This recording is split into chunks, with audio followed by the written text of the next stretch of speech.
Not the best bed I have ever slept in. How did I end up in this again? Well, I know tea. So aromatic.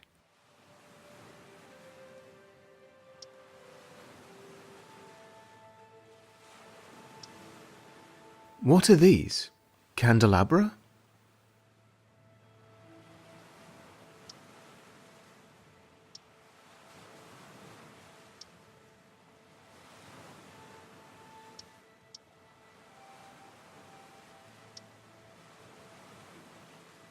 The sea seems endless.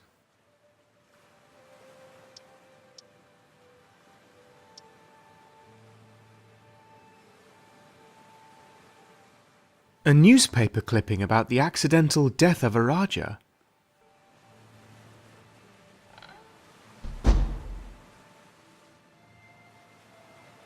Now when did I say you could walk around while I was gone? You didn't, but... You don't need to answer that. Now sit down. You are still my prisoner, remember? Ugh. Well, thanks for reminding me. I'll set you free. Don't worry. But only after you've told me the rest of your story. I assume the captain must have been furious after what happened.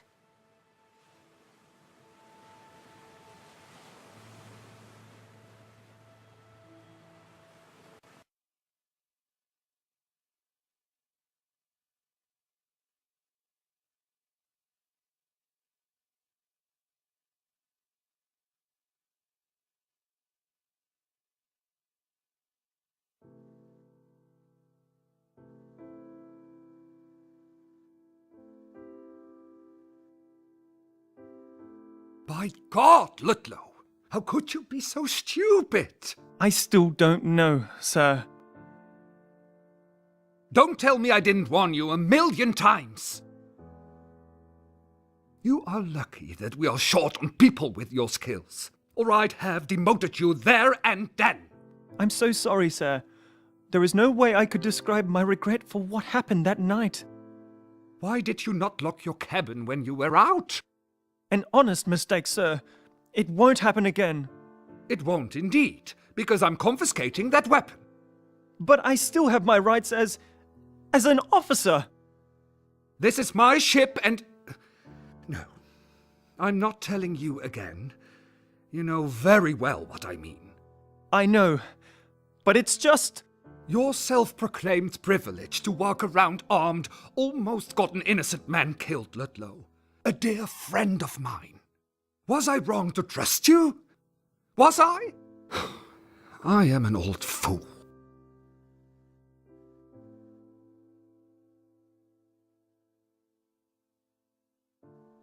I'm sure Ludlow didn't mean for this to happen. It was all an accident, sir. No one is to blame. That's no excuse for such irresponsible behavior.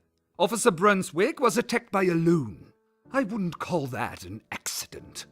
After what happened, the passengers have lost total faith in my authority. To restore that, I have decided to make you steward, Rensburg. I want the both of you to pamper our guests as much as possible. And if I hear as much as one complaint, I'm going to have to use force to correct it.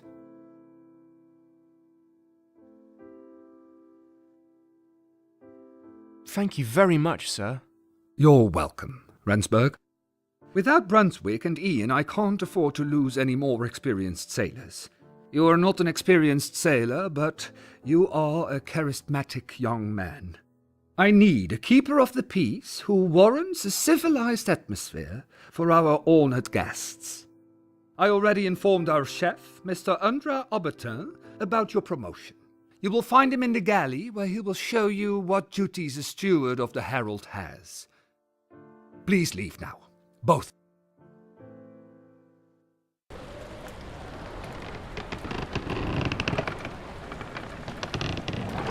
Well, congratulations. I don't know how you did it, but you did it. Got yourself a blue coat in less than a week.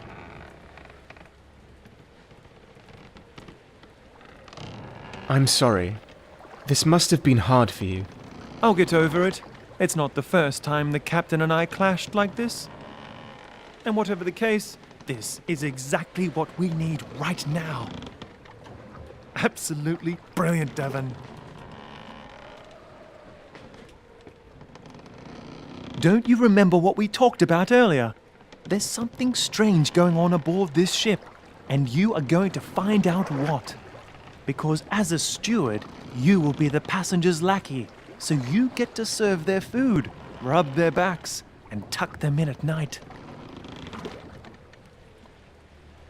Sounds like a dream job. No hard labor, just bringing dishes around and talking to people? That's it? Nothing more, nothing less. Well, off to the galley with you. Be sure to stop by the crew's quarters first. You'll find a nice blue coat inside the cabinet there. And while you enjoy that shiny new jacket of yours, don't forget to eavesdrop on our unsuspicious victims.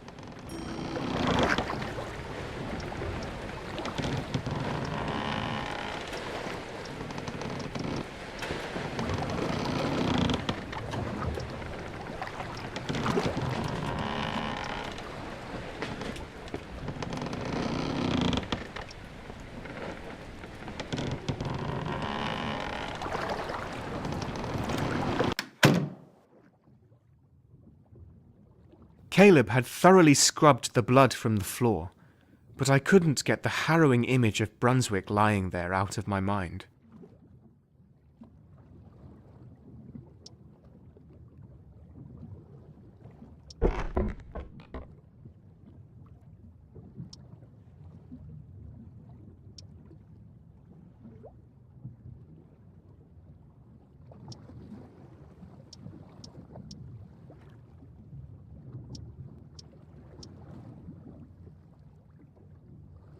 A blue steward's coat lay inside the cabinet, just like Ludlow told me.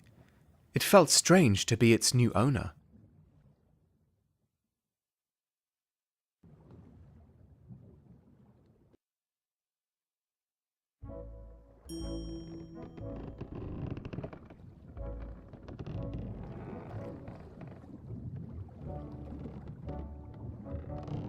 I needed to go to the galley.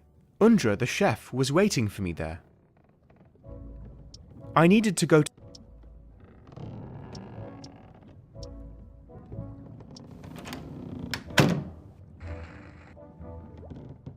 Well, look at you. All dressed up. On your way to the galley, are you? It's through there and to the right. And between you and me, the cook is a strange feller. Don't you believe a thing he says, Ransburg.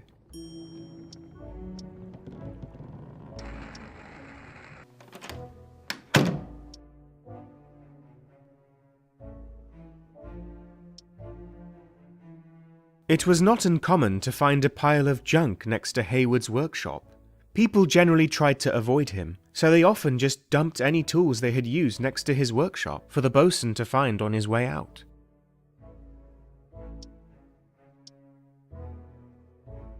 The signing of the Treaty of Westminster is a scene widely depicted in Protectorate art. It is so revered because it represents a defining moment in the Protectorate's creation.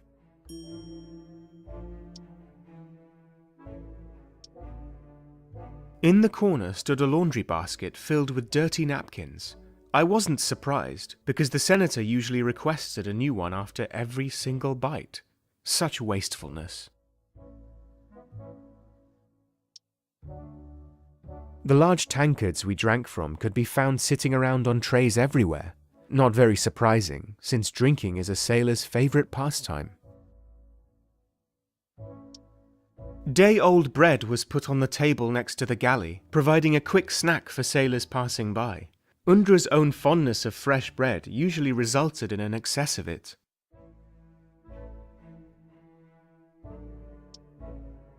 The tin plates we ate off gave a metallic taste to all the food that had touched them. It couldn't be healthy.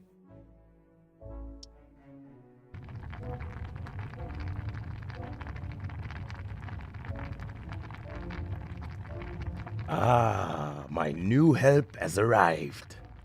I've never seen you down here before, Devon. What have you done to deserve this sorry job?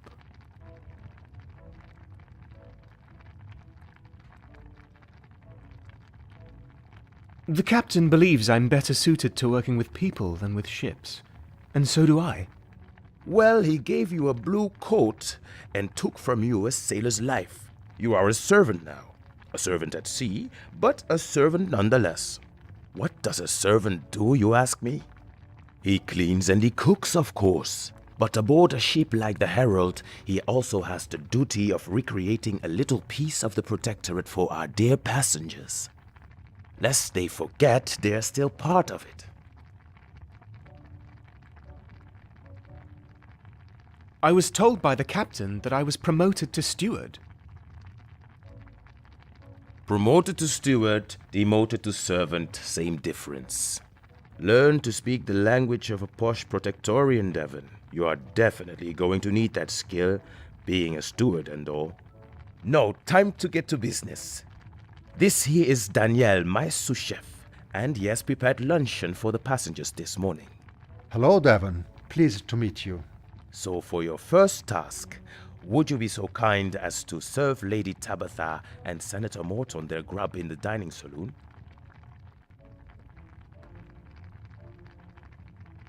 I'll do my best, Mr. Obertal. I'll make sure our guests are well looked after. I'm sure you will, Devon. And please just call me Undra. Now, remember to return here after you're done so I can give you your next assignment. The dining tray contained the food for Lady Tabitha and Mr. Morton.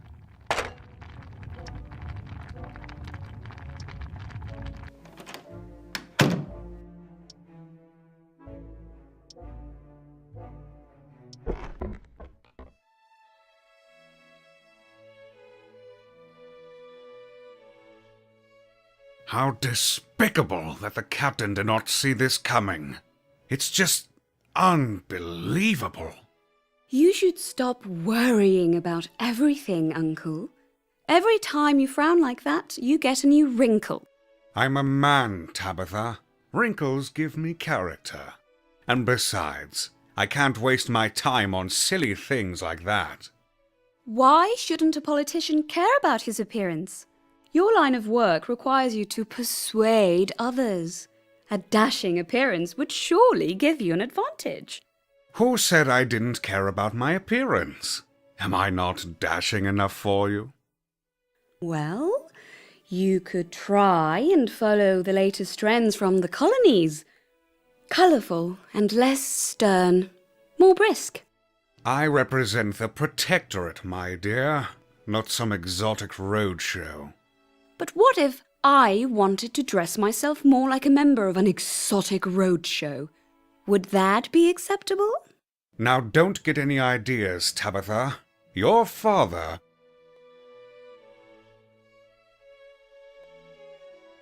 Yes?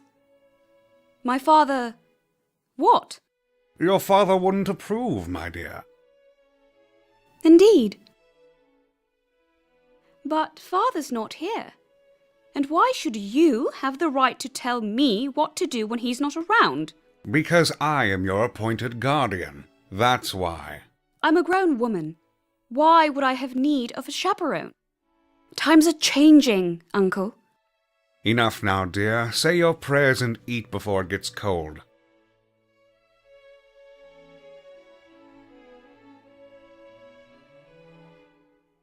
Could you pass me the salt, please?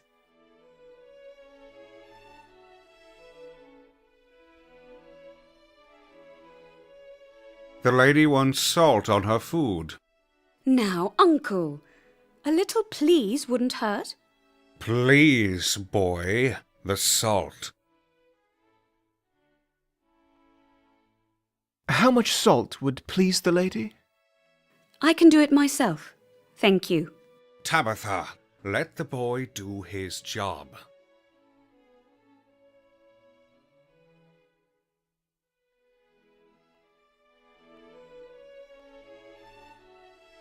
Thank you kindly.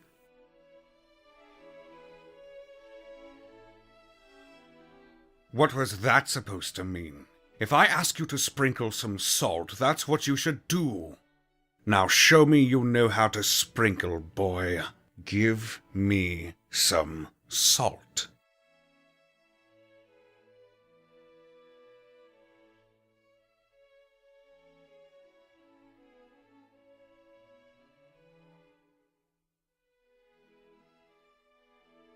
As you wish, sir.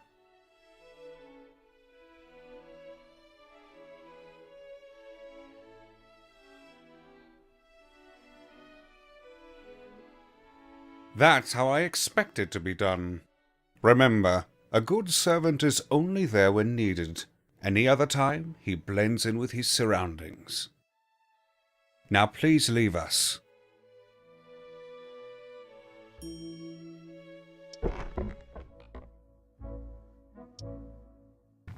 Danielle, is that you?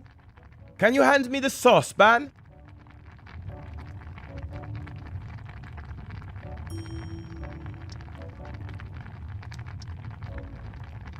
There was a saucepan on the worktop.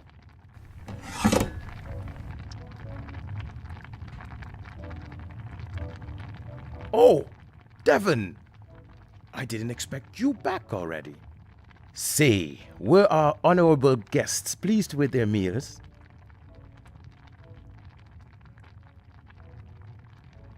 Lady Tabitha seemed very pleased. Only Lady Tabitha? Well, don't fret. It is not the first time we failed to please the upper gentry. No time to dawdle, though. These meals here need to go to Officer Brunswick and Dr. Garrick. You can find them both in Brunswick's cabin. Oh, and keep an eye out for Daniel, will you? I don't know where he is, but he has a knack for dozing off on the job. Send him back here if you see him.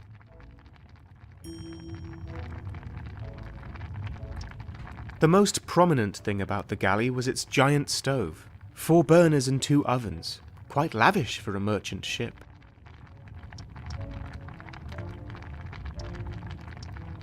I needed to serve the food first. The tray contained the food for Officer Brunswick and Dr. Garrick.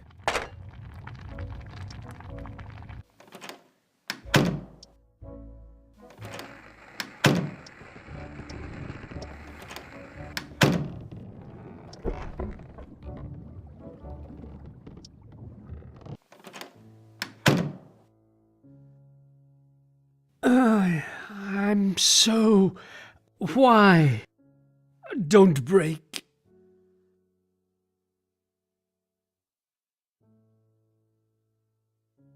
Is he going to make it, Doctor? I'm not sure. He's tough, but it's getting worse by the day. It's a clean wound, but it's hard to say what damage the bullet did when it went through him. I don't have the tools to operate out at sea. Please, no, it's precious. Stop. Shh, don't fight it, Rupert.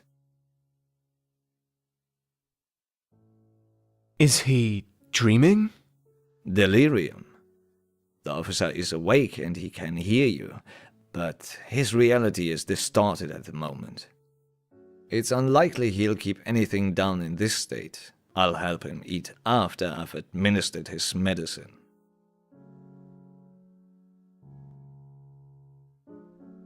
Devon? Oh, Devon, is that you? Officer, please, don't push yourself so much. You need to rest. Mr. Rensburg, get me my briefcase. I need... Just tell me how Ian is doing.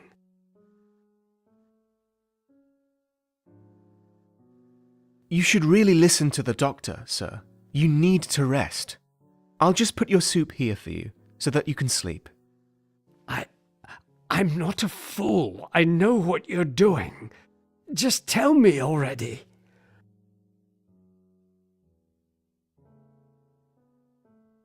I'm sorry, sir. After the fight, Ian, he fell overboard. He's gone. So, he did it after all? You knew? Rupert, how... why? I didn't know, but I feared.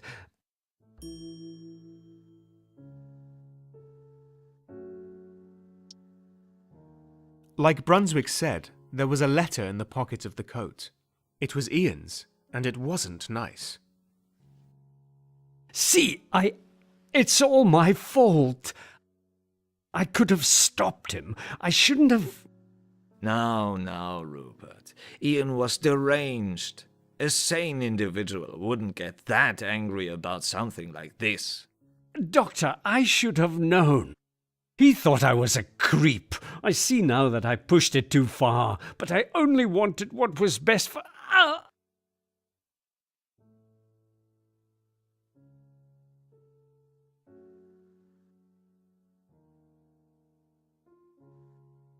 Calm down. What's done is done. We cannot change what has already happened. Just pray for the poor boy's soul. And yours, officer. Listen to me, Rupert. There are few things we can ever hope to achieve in our time here on Earth. One of them is to be loved. Remember that Ian was loved by many. Now, please fetch me a bottle of laudanum from my briefcase, will you, Mr. Rensburg? The officer needs his medicine so he can rest.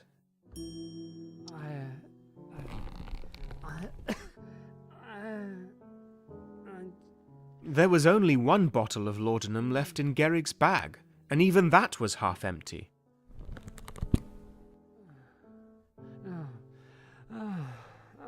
Is this all, Mr. Rensburg? I had another full bottle of this with me.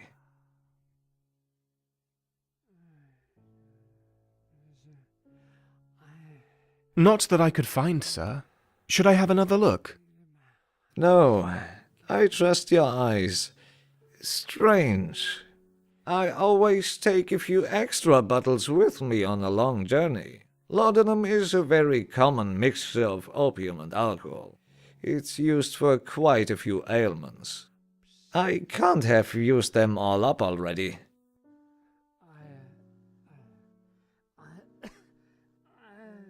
Opium and alcohol? Sounds like a strong combination. Do you think someone robbed you to have a fun time? I wouldn't be surprised. Some people are quite fond of its effect. It makes the user all fuzzy and warm inside, not to mention the dangerous illusion of being completely carefree for a while. Well, if you would, keep an eye out for someone with a flushed face. Laudanum usually makes people blush a little. Now please leave us, Mr. Rensburg. The officer deserves some privacy when I administer his dose.